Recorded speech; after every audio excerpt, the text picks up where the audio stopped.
साथियों, हमारी सरकार किसानों के कल्याण के लिए, खासकर छोटे किसानों के कल्याण के लिए देश के कृषि जगत के हित में, देश के हित में, गांव गरीब के उज्जवल भविष्य के लिए पूरी सत्यनिष्ठा से, किसानों के प्रति पूर्ण समर्पण भाव से,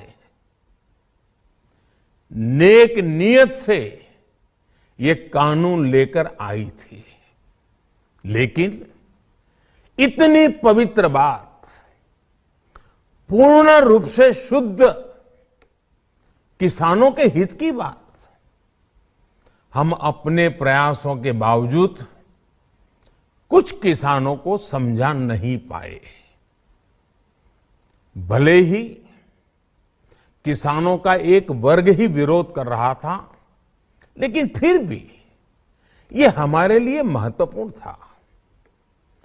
कृषि अर्थशास्त्रियों ने, वैज्ञानिकों ने, प्रगतिशील किसानों ने भी उन्हें कृषि कानूनों के महत्व को समझाने का भरपूर प्रयास भी किया।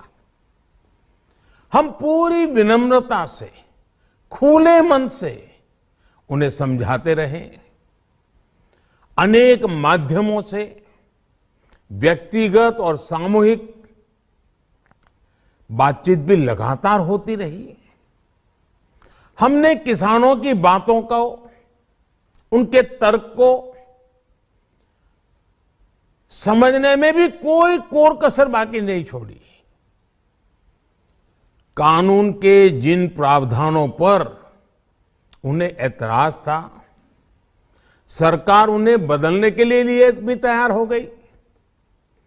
2 साल तक हमने इन कानूनों को सस्पेंड करने का भी प्रस्ताव दिया। इसी दौरान ये विषय माननीय सर्वोच्च न्यायालय के पास भी चला गया। ये सारी बातें देश के सामने है, इसलिए मैं इनके अधिक विस्तार में नहीं जाऊंगा।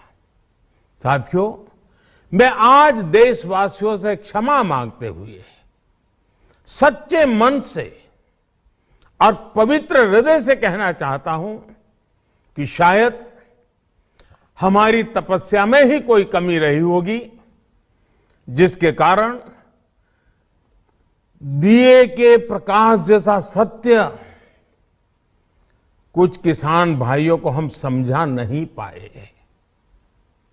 आज गुरु नानक देव जी का पवित्र प्रकाश पर्व है।